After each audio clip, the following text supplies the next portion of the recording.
podcasting's choice. From coast to coast, continent to continent, right here 24/7. PNR.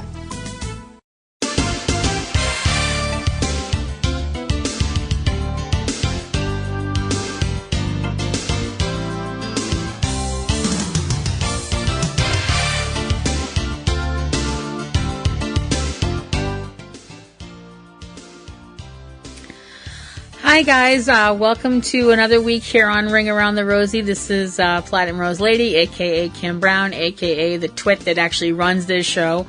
I'm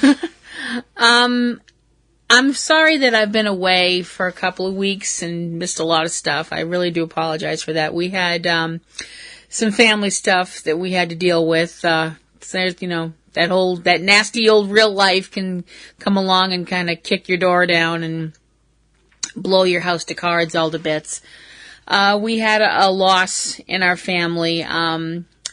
TC's mother was very ill, and he went to be with her and came home, and after he came home, she passed on.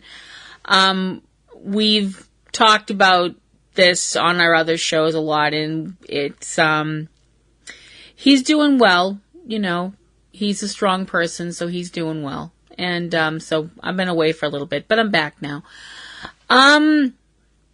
It's kind of a funny day here. Not funny, haha, but it feels very weird to talk about this. When I started doing this show, when TC suggested that I do this show, I was like, oh, cool, I can talk about all kinds of things, you know, things we've seen in the past and all the shows we went to and all the fun stuff we saw and all the great things.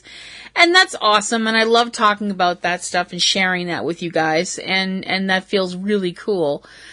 But every once in a while, you have to remember something that wasn't fun.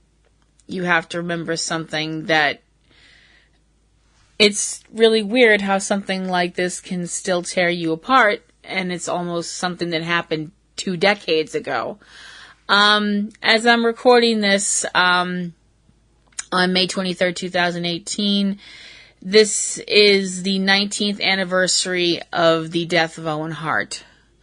Owen Hart died performing at the Over the Edge pay-per-view in 1999, which was held at the Kemper Arena in Kansas City, Missouri. We were watching that pay-per-view, and it was just one of those things, you know, it just seemed like your, you know, typical pay-per-view, you know, interesting matches, stuff gonna happen, who's gonna win what, and that kind of a deal. And Owen Hart had gone back to this whole blue blazer gimmick. I mean, before, when he'd donned the mask of the blue blazer, it was more of a serious kind of, you know, masked wrestler kind of a deal. This time they were going for more of a goofy kind of superhero, kind of comedic superhero kind of thing with him, and making out that Owen Hart and the blue blazer were 2 different people, and so on and so forth and all that.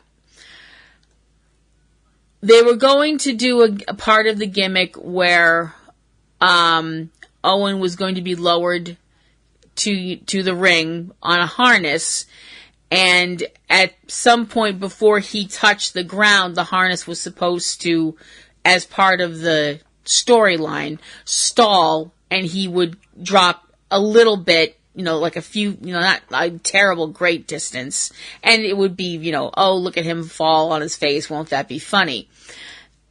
It didn't work that way. Something went wrong. Something went horribly, horribly wrong. And Owen Hart fell a terrible distance, hit the ring, and was taken to the hospital where he was pronounced dead. We knew something had gone wrong. They explained something had gone wrong. But at the end of the program, Jim Ross announced that Owen Hart had died. And I remember sitting there with with TC, that both of us just kind of sitting there like, it was almost like the words didn't register. It was like, it's really weird how that can still break you up after all this time. It didn't seem like it was possible, you know, and I remember waking up the next day and thinking to myself, this, you know, this is some horrible nightmare. This is some horrible nightmare, and we're all going to wake up and Owen's going to, you know, jump out of behind the door and go, gotcha, or something. But no, it was real. You know, he was gone. And it was an awful, awful feeling. I couldn't even picture what his family must have been going through. His wife, his children, his parents, his brothers, his friends. I mean, we felt like we knew Owen from watching him as a wrestler. And we all, you know, some of us had seen him when he had started, or, you know, earlier on in his career, and watched the whole progression of the whole, you know, brothers at odds kind of a thing, with Owen playing the jealous younger brother to Bret Hart, you know, being the best there is, the best there was, the best there ever will be, and all of that. It got kind of crazy in our house, because, I was an enormous Bret Hart fan, and TC was an enormous Owen Hart fan, which I had the feeling was done for the sole purpose of annoying me, because I was a big Bret Hart fan. So that was, you know, we would snipe at each other and stuff like that. But you know, when this happened, this was real. You know, it felt like you lost someone in your family, or like a really close friend, you know.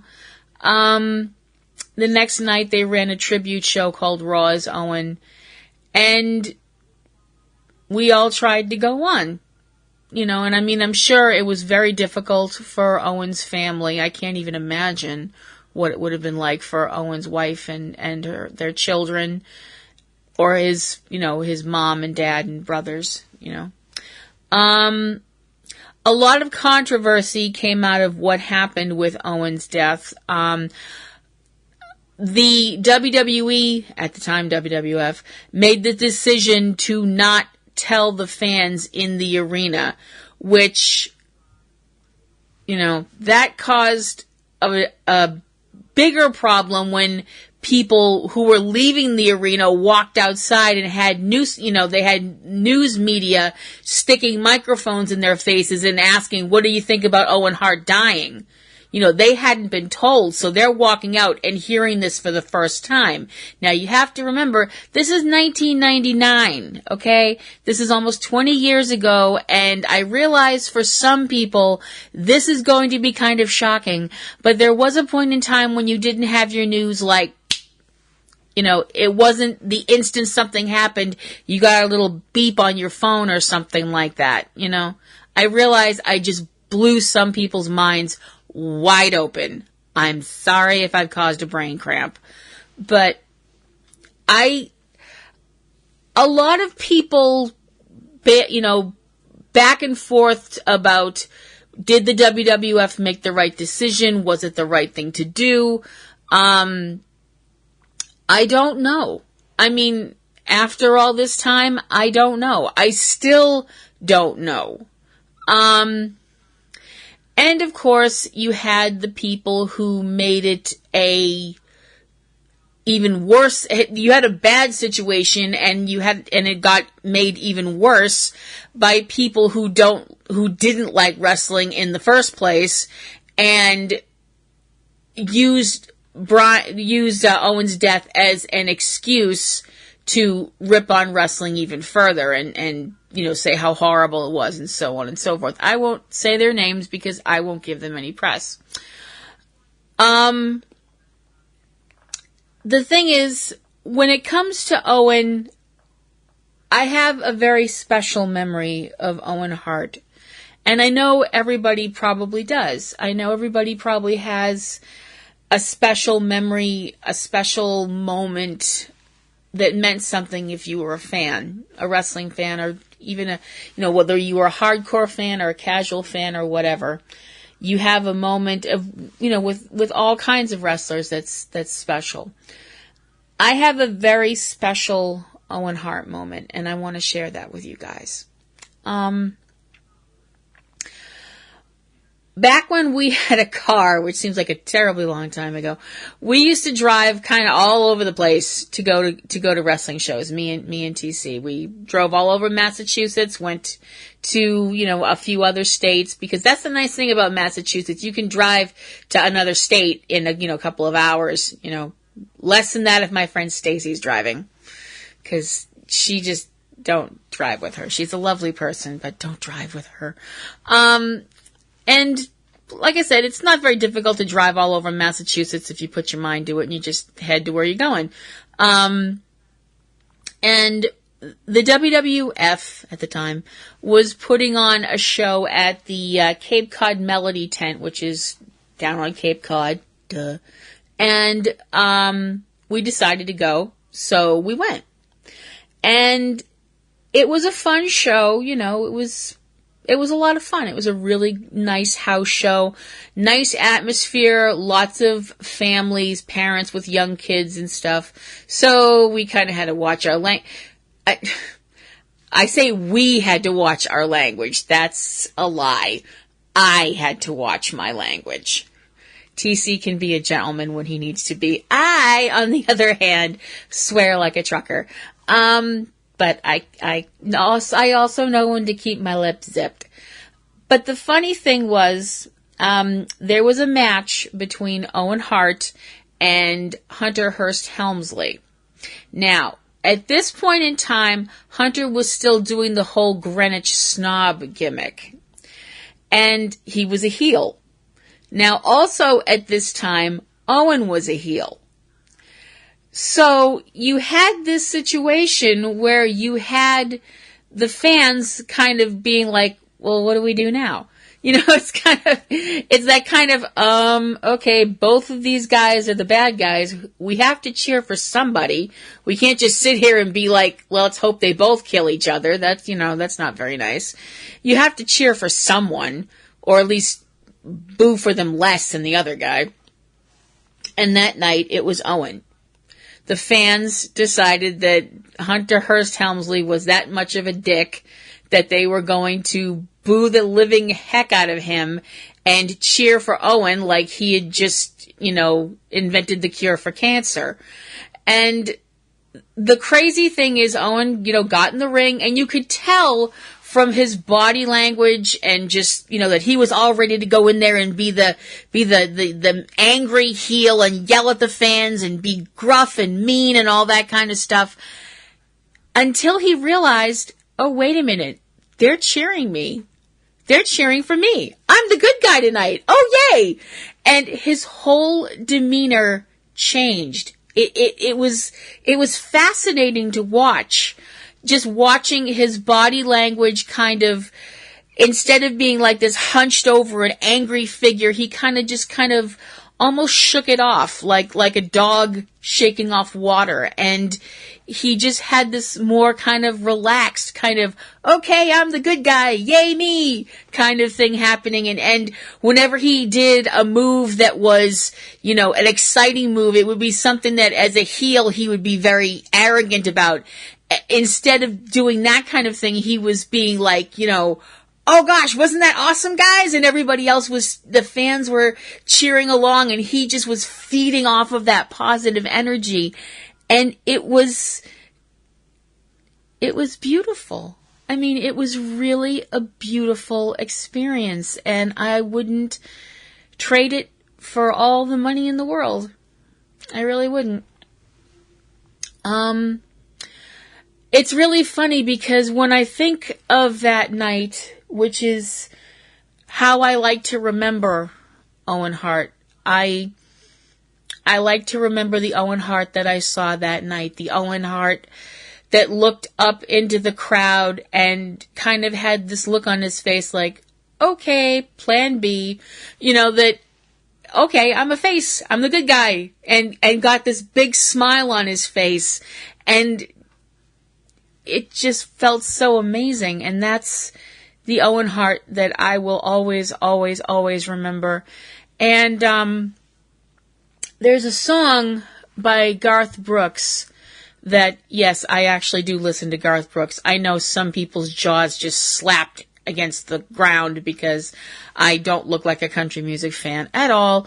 And I don't listen to a lot of it, but I do like him. And there's a song that he wrote, and it got used a lot after 9/11, but before that tragedy, the song meant a lot to me for another reason. And I just want to read some lyrics to you guys right now. Song's called The Dance. And the lyrics are, and now I'm glad I didn't know the way it all would end, the way it all would go. Our lives are better left to chance.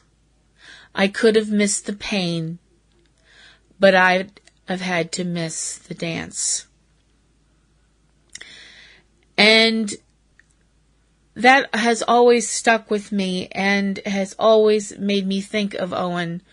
When I get sad, when I think about his death and how sad and tragic and what a waste of a person, what a terrible, stupid tragedy to happen to a guy that backstage was known for his pranks and was known to be a family man, was known to be the guy that when the guys would, have a show and then go out and hit the bars and the strip clubs and all that stuff, Owen would go back to the hotel because he was a husband and he was a father, and that's who he wanted to be. He didn't want to be the guy out at a strip club or something, but, other people deal with the road in their own ways, but he dealt with it in his.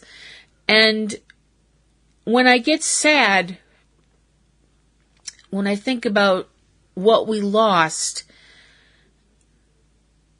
that those lyrics come into my mind because I remember that night in Cohasset, Massachusetts. And I remember that smile.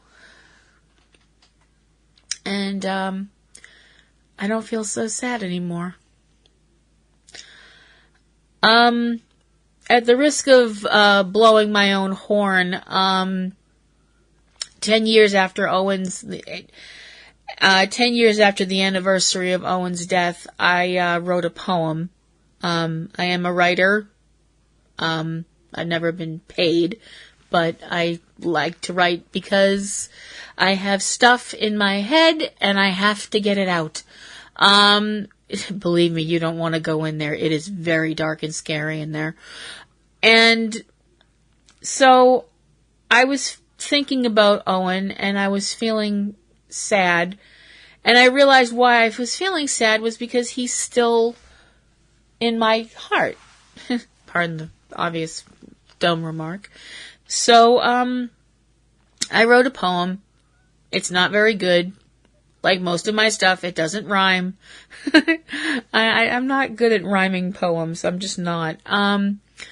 It's called You're Still Here. And if you are so inclined to read it, because I will, flog my own stuff and try and get people to read it if they're so inclined. There's going to be a link in the show notes about where you can go look at it and read it. And, it is what it is. I'm happy that I wrote it because it's what I felt in my heart. And it's probably like a complete and utter piece of junk, but it's how I felt, and it's still how I feel because I feel like he's still here. I know that this next thing I'm going to say is going to sound very hippie, crunchy, granola, Woodstock, kind of thing. But I believe this. In my heart of hearts, I believe this. I believe that if you think about someone and their memory makes you smile, then they're never really gone. They might not be on this plane of existence anymore. You can't reach out and touch them. And I know that talking about metaphysical stuff like that makes some people get itchy, and, and that's fine. Your belief system is your belief system, or your non-belief system is your non-belief system. I'm not gonna, witness on anybody or anything like that. Calm down. I'm Catholic. We don't do that. But, well, we do, but it's not called that anyway. I just feel like there's a part of them that's still inside of you, that if you remember them and that memory brings warmth to your heart or your soul or your spirit or your, however you want to word it, then they're not gone, because they still are making you happy just by the fact that they existed at one point and they were important to you. And Owen Hart was important to a lot of people and is still important to a lot of people. And we lost him way too young and way too soon. And we still miss you, Owen. I hope I haven't completely bummed everybody out and that you all don't hate me now for getting kind of maudlin like that. Moving forward, we are now going to talk about this week's Raw and Smackdown results and such. Obviously, we are hyping the living crap out of the upcoming Money in the Bank pay-per-view. And we start off Raw in Albany, New York, with Kurt Angle coming down to the ring, talking about the contract signing that's going to happen between Nia Jax and Ronda Rousey, because they're going to have a title match at Money in the Bank, Ronda Rousey versus Women's Champion Nia Jax. Okay. Little soon, but whatever. And I'm certainly not going to argue with Ronda Rousey or Nia Jax, because I'm terrified of both of them. Ronda slightly more. The thing is, we get Kurt announcing there's going to be a fatal 4-way qualifier for the women's Money in the Bank ladder match, and then because we can't have nice things, out comes Stephanie McMahon, who talks about how everything's been, forgiven, and she doesn't hold any grudges against Kurt, blah, blah, blah. But she says that he could do better. Yeah, he could. He could give you an angle slam right in the middle of the ring, and I'd laugh my ass off. But I'm kind of a sadist. This brings out Roman Reigns because Stephanie brings him up first, saying that he's given Roman too much latitude, and just talking about Roman apparently gets him to come out to the ring. I'm sorry, does that mean if I go stand on the street corner and start screaming for Roman, he'll just show up? No, he won't. I'll just get arrested. So we're not going to do that. We have a little back and forth between Roman and Stephanie. Unfortunately, it does not end with Stephanie getting a spear, because once again, we can't have nice things.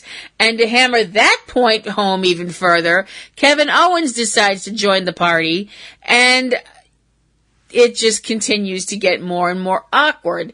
With Kevin doing his own usual kind of suck-up routine.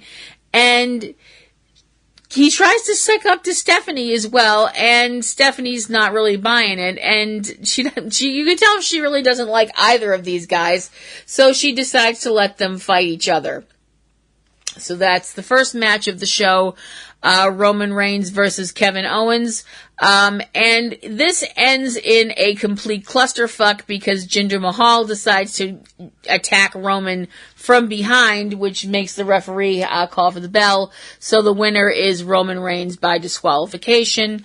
Jinder beats up on Roman some more, and then Kevin Owens starts beating up on Roman, and I'm like, well, I couldn't dislike you guys any more than that. Seth Rollins' music comes on, and he comes out and manages to help Roman and beat off the heels. which that came out entirely wrong. Manages to save Roman from the heels, we'll put it that way. Yes, my mind often does go to dark, scary, dirty places. Why do you ask? I'm more than just a cute face. Which actually winds up bringing us to the next match, which is just a continuation of this entire melee, with Jinder Mahal and Kevin Owens teaming up to go against Roman Reigns and Seth Rollins, which winds up with Roman Reigns getting doing the Samoan drop on Jinder. Owens hits Roman with a super kick. Owens blocks the V-trigger move. Rollins winds up getting out of the pop-up powerbomb. Rollins attempts a blackout, doesn't make it the first time, does it another time, and manages to get the 3. So the winner of the match is Roman Reigns and Seth Rollins. It doesn't end there. We have chairs getting involved, and including Jinder hitting Roman in the ribs with a chair. Fuck you, Jinder Mahal. Fuck you, fuck you, fuck you, and if I didn't mention it before, fuck you. Did I say fuck you? I think I did, yeah. I'm sorry. You don't beat up sweet pieces of ass on TV. That's not cool.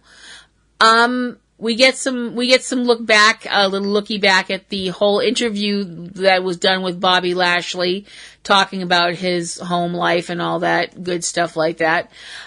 I have to say, it's very weird seeing them, seeing the WWE deciding to package, Bobby Lashley as this, friendly kind of soft-spoken face character after he was, this big monster in TNA and stuff.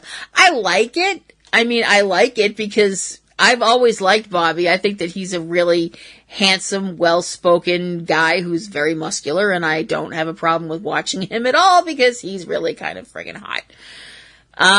Anyway, moving along. After a commercial break, we get told that Roman Reigns is going to be facing Jinder Mahal at the Money in the Bank pay-per-view. I'm not sure how to say ass whoopin' in Hindi. I'm not entirely sure you can say ass whoopin' in Hindi. But anyway, moving forward. Sami Zayn comes out to the ring. Yahoo. And we have this whole thing where he's talking about Bobby Lashley and the feud that they have going and stuff like that. Now, he brings out Bobby Lashley's sisters, who Bobby had talked about in the interview that he had previously. His sisters, Kathy, Frances, and Jessica, who are all played by men.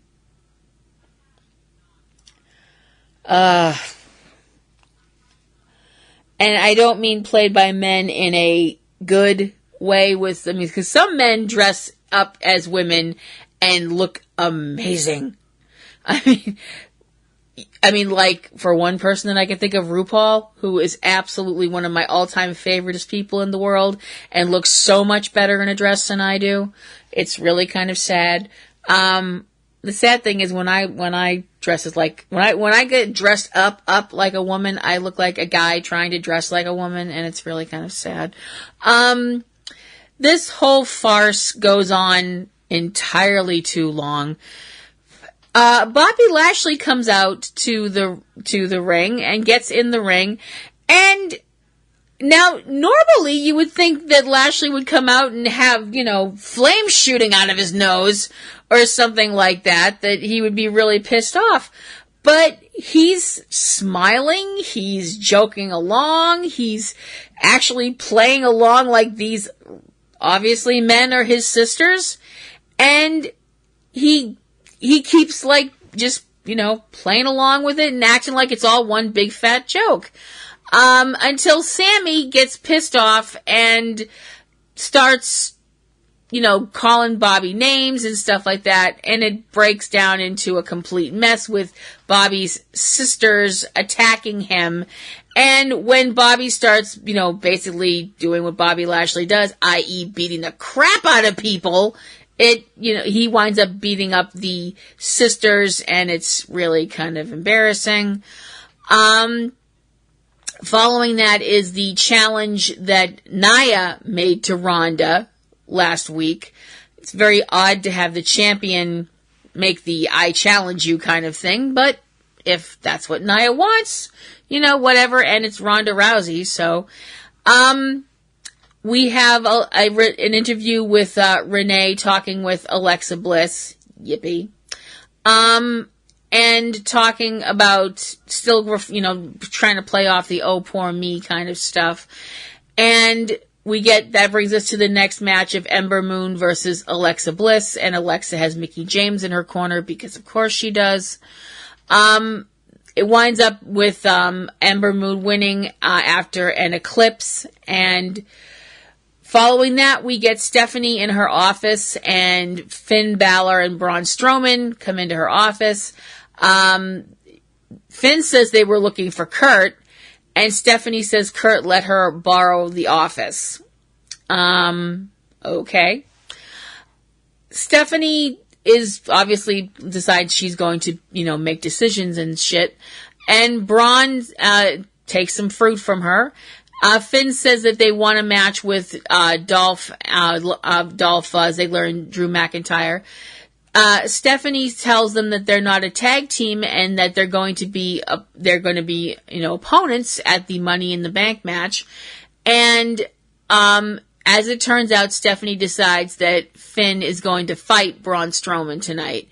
And Braun decides to make applesauce by crushing the apple with his bare hand. And he says that he likes competition. And apparently applesauce. Good for you. Because far be it from me to argue with the big scary man. That's not, no. I might be crazy, but I'm not stupid. We have No Way Jose heading out to the ring with his troupe of dancers behind him. I like this gimmick. I'm sorry, I like it. It's funny, it makes me laugh, I just like it. He has a match with Baron Corbin, and Baron No Fun Corbin winds up winning because we're going to get him pushed in our face no matter what. Kurt Angle is having a talk with Chad Gable when Drew McIntyre and Dolph Ziggler show up and start running Chad down. And Chad basically is like, fine, you think you're so fucking bad. And Kurt says that they'll get settled in the ring that evening. And after that, we get a match between the B team, Curtis Axel and Bo Dallas, going against Breezango, Tyler Breeze and Fandango, with Curtis Axel and Bo Dallas winning. Yay? I'm guessing. Your guess is as good as mine. I don't know. Following that, we have the contract signing for the ladies' Money in the Bank match between Ronda Rousey, the challenger, and Nia Jax, the champion, with Stephanie McMahon out there trying to stir up shit. And Nia basically tells Ronda she's not going to be able to do the arm bar on her. And Nia signs the contract, Ronda signs the contract. Ronda then pulls the table aside and says she's happy that, she's happy Nia came out and it's, everything's cool between them. They're competitors and they're just gonna fight. Nia shakes her hand and Ronda says she's going to take Nia's title and then she's going to take her arm. And then they both turned around and kicked the shit out of Stephanie McMahon, and Kim went to bed with a big smile on her face. No, that last part didn't happen. I guess Santa didn't get my letter this year. Anyway, moving forward. The next match is Chad Gable with Dolph Ziggler and Drew McIntyre in his corner. Won by Ziggler with a headbutt and super kick. And after the match, because he has to prove what a big tough person he is by beating on an unconscious individual, Drew McIntyre picks up Gable and hits a claymore on him. Yeah, because Drew McIntyre is kind of a dick. In a Money in the Bank qualifying match for the ladies, we have Natalya going against, it's Natalya versus Dana Brooke versus Sarah Logan versus Liv Morgan. And the match winds up being won by Natalya, who is going to qualify for the Money in the Bank match. And she says that she's going to be the Miss Money in the Bank, and that Ronda will be the Raw Women's Champion because they're buddies. After a commercial, we come back and Elias is in the ring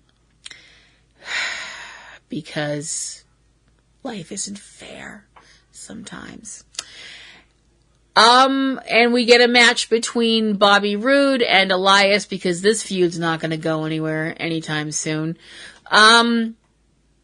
With Elias winning with the drift away. Elias gets out of the ring, walks up the ramp, and is promptly shoulder tackled by Braun Strowman, because Elias is a douche, because Braun Strowman felt like it, because somebody up there likes me, I don't know. We get news that next week Jinder Mahal will be going against Intercontinental Champion Seth Rollins, and there will be a last chance gauntlet match for the final Raw spot in the Money in the Bank match for the women at the Money in the Bank pay-per-view. This brings us to our last match of the evening, which is Braun Strowman against Finn Balor, which is, you have the whole thing happening that happens when you have two people that are very popular facing each other. You have the audience going like, what the fuck do we do now? It's kind of a, you have your let's go, Braun chance and your, Finn Balor chance and all that stuff like that. Now, I mean, I have a favorite here. It's Finn Balor. Fine. I'm shallow. I know. I'm shallow. I'm a woman. I have needs. Don't judge me. The match winds up being won by Braun Strowman after a running power slam. After the match gets done, though, it's very interesting because Braun picks Finn up, and I'm like, oh, fuck, he's going to throw him into the 12th row. But he actually just picked him up and kind of put him over in the corner. He didn't, beat on him anymore. He didn't pound on him or anything like that. They're obviously setting up that they respect each other, which I was like, okay, that's cool. That's nice. Which brings us to the next evening, which was SmackDown, which we all know now is going to be moving to Fox. I'm not sure when. SmackDown was coming from Worcester, Massachusetts. Woohoo! And we start off the show with Miz TV. Because they hate us? I don't know. And Miz brings out the New Day, trying to sow seeds of dissension about, who should be the one to go to Money in the Bank and all this stuff like that. And when they finally announced that Kofi says it's going to be Big E, it turns out that what they're saying is Big E is going to be the person that's going to be fighting Miz tonight. And it turns out that, if the fans want it, and if they start pelting you with pancakes, it turns out that Paige wants it too, because Paige in the back tells Miz that he is going to face Big E right now. Because, of course, Miz shot off his mouth about how he could beat any of the New Day right there. So Paige, being, Paige, gave him the opportunity. So we get Miz versus Big E with Xavier Woods and Kofi Kingston in his corner. Miz winds up winning the match with a skull-crushing finale after a distraction by the Bar, because they've got that whole feud happening. We take a look at what happened the week before, which was Daniel Bryan and Big Cass overseas, with Big Cass doing this whole I'm a big guy and I can do what I want, and Daniel Bryan's a little guy and he can't do anything to me, until Daniel Bryan puts you on crutches. Sucks to be you. Well, sucks worse. And Tom Phillips mentions that Cass isn't medically cleared to wrestle. We have Daniel Bryan in the ring talking about how he has this chance to face Jeff Hardy tonight, and he respects Jeff. Jeff is a legend, but he is going to make the legend tap out. After commercial, we have Aiden English singing Lana to the ring because we've been bad in a former life and we're being punished. Of course, we can't have an actual match with the Iconics involved where they don't have a mic and keep talking into it. And Billy runs her mouth some more. And we have Lana versus Billie Kay with Peyton Royce in her corner for a Money in the Bank qualifying match. I, honest to blog, don't really care who won this. Lana did win after an X Factor, so I was like, well, that actually made me feel better, because I can't stand the Iconics at all. Couple of mean girl bitches that they are. We have a promo with Zelina Vega talking about Andrade Almas and talking some more, blah, blah, blah, and blah. Which brings out Andrade Almas with Zelina Vega in his corner, going against someone whose name we don't get.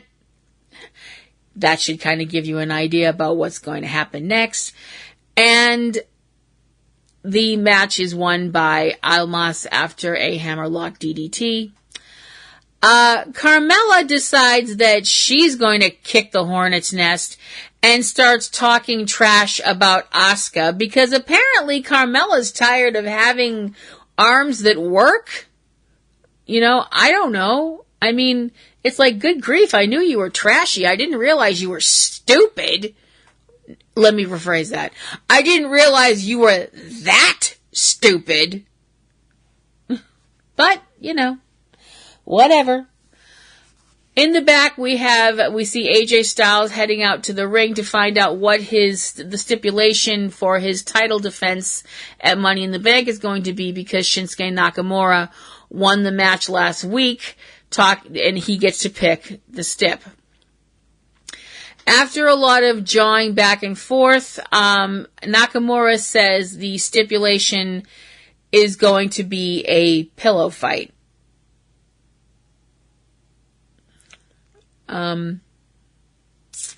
Now, far be it from me to knock anybody else's idea of writing fic, since I write a lot of fic, but I've read fic like this. I've read this fic. I know where this is going. AJ, needless to say, is basically like, what? I don't entirely blame him. And if it was anybody else besides AJ, I would think they would have used some very colorful language, but AJ's a gentleman and doesn't use that kind of talk. Nakamura says he's kidding, and AJ says, you're just weak and scared. Nakamura says he can only think about knee to face. Not according to the way you've been wrestling, Shinsuke. The way you've been wrestling, you seem to be thinking more about, arm to AJ's junk, to be perfectly frank. The whole thing degenerates into a punch up, which is to the surprise of absolutely nobody.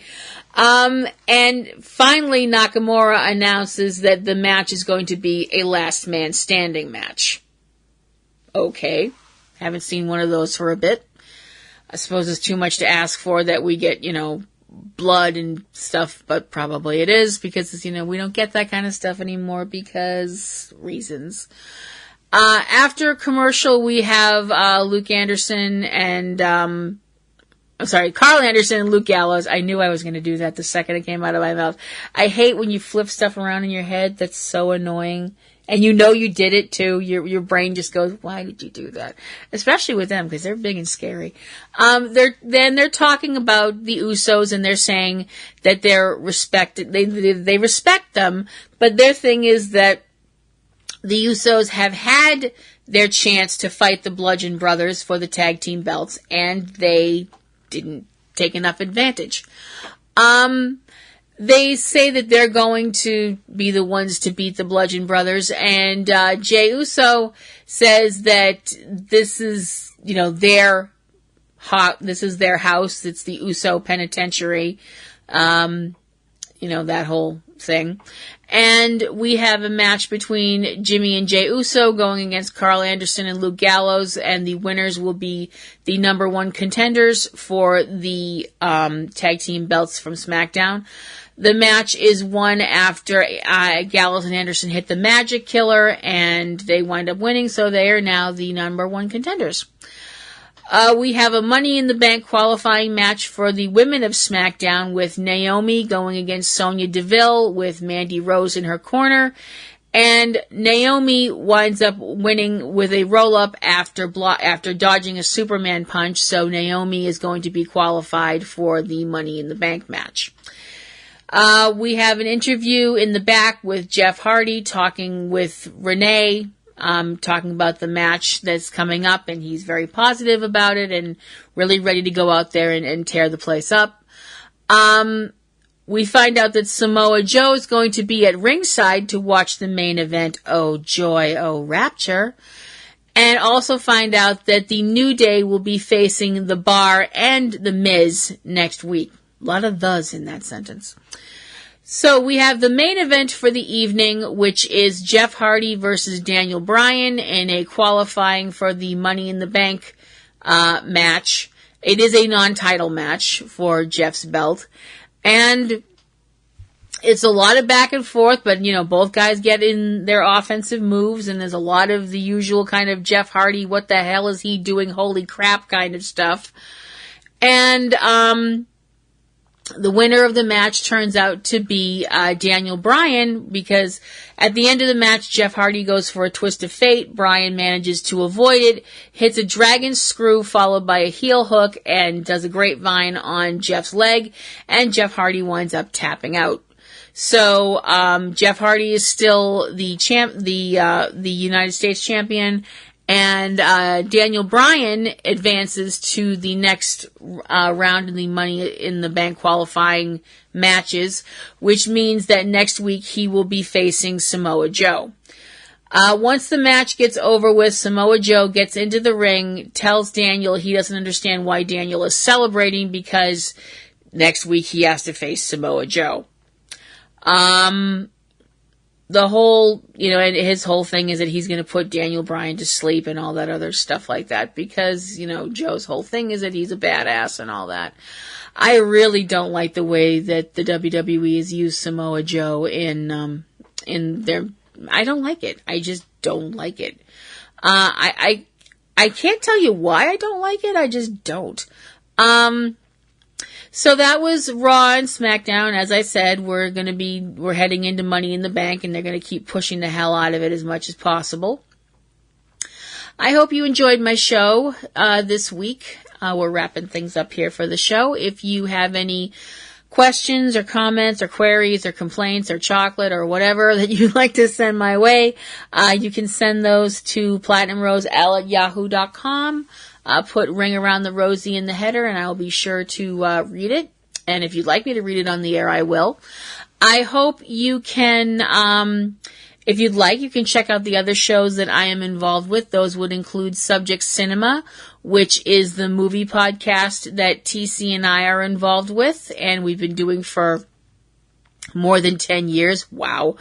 It's at subjectcinema.com, and you can also check out, I have a solo show that is my Supernatural podcast. It's all about the CW show Supernatural. It's called Platinum Rose's Garden. You can check that out. TC has a couple of solo shows as well because he's the brains behind all of this stuff. I'm just the cute one. He has Catastrophe Vortex, which is his special show about catastrophe movies, stuff that crashes, falls down, goes boom, blows up, that kind of deal. He loves those kind of movies. I personally can't stand them, but he likes them. So you can come check out his show where he talks about that kind of stuff.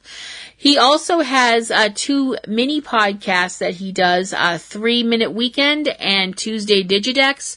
Those are shows that you can check out, new movies that are coming out to theaters, to DVD, to on demand. You can check out where you'd like to spend your coin. He does a lot of detailed work on that, so please check them out. There is also Front Row 5 and 10, which is our list show. It's a lot of fun, really kind of crazy and silly. And there are other members of our family as well. Those would include Eric and Valerie, the Lion family, who have Cavebabble, which is their fun and terrific show, and Comic Grotto with Aunt Bee and Pee-wee.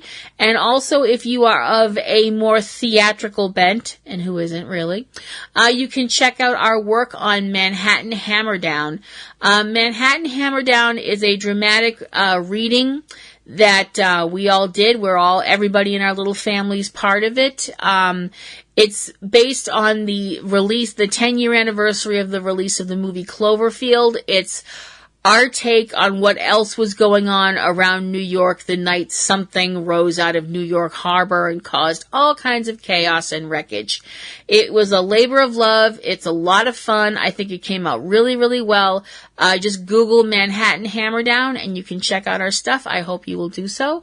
If you would like to follow me on Twitter, which would be nifty, you can follow me at PlatinumRoseLady at twitter.com. You can check out my fanfiction at fanfiction.net. Just search for me in the author search under Platinum Rose Lady.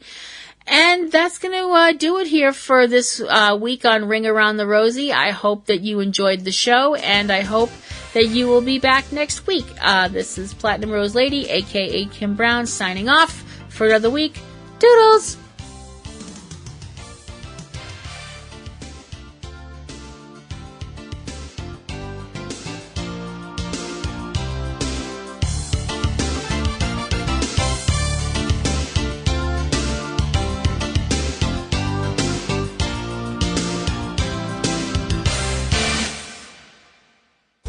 Podcasting's choice.